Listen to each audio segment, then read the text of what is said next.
Actually nga, after nung nag-19 East, yun yung sobrang nagtatai ako palagi.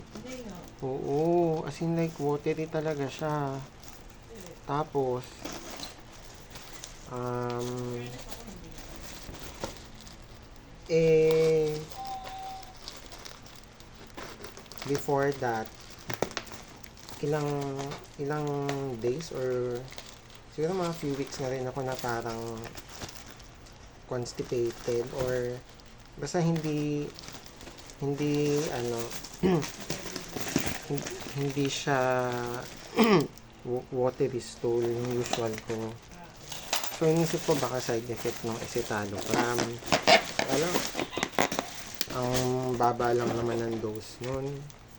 Tapos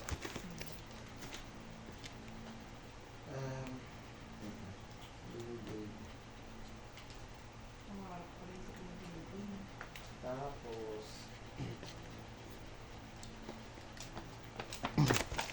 ngayon naman medyo constipated na naman ako. I mean, yun nga, yung not yung usual ano ko. Not yung usual BM ko.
Nakakahiya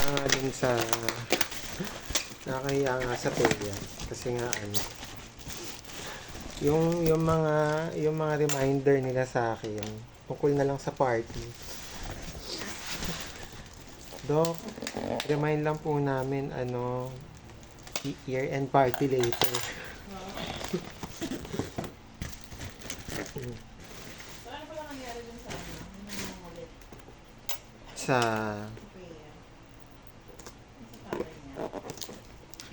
ay nako, kanina tumawag na naman. Hindi ko sinagot. Pwede naman kasing mag-chat siya. Tapos yung pinatawagan niya ako, ang ano niya nun, kung pwede ba daw makahingi ng med cert daw.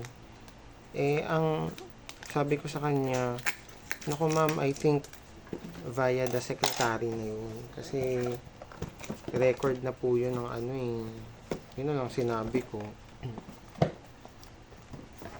Tsaka